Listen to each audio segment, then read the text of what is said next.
A peace agreement in South Sudan is aimed at ending months of civil war, and many hope it will open the door to development and investment opportunities.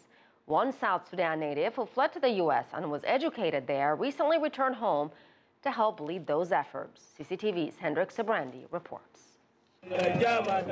Peace has returned to South Sudan, at least for the moment. But the country, 4 years after winning its independence, still faces an uphill climb. South Sudan has one of the poorest education rates and literacy rates in the world. And it's one of the poorest countries in the world. Daniel Guy wants to change that. He was just 6 years old when he fled civil war in Sudan. Now at 34, he's returned home for good to help put South Sudan on a better path. It is time now for us to say enough is enough.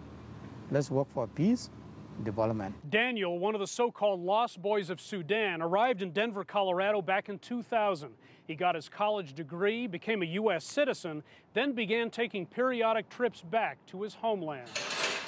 His goal was simple, to help, an effort not lost on one of his friends. Most people you meet in his kind of situation who are refugees and find a nice, cushy life in a country like the United States, it's a hard thing to go back. But he feels like he can really make a difference there, and he's all about making a difference. I consider myself as a young, emerging leader. Daniel is leading the way in education in South Sudan, building schools, teaching teachers, teaching students about HIV and AIDS. To be able to go back to a country that is 4 years old, it's on the verge of famine, that there's violence around every corner, there's hardly words to put to it. He has a big heart and incredibly intelligent. He can talk with people across the spectrum. Recently, Daniel decided South Sudan was safe enough to move his wife and 2 children to the town of Bor. Well, Daniel's a remarkable guy. He's very soft-spoken, but he's extremely determined. You'll find that out about him. He's not easily dissuaded. I don't want to see my children going through what I went through.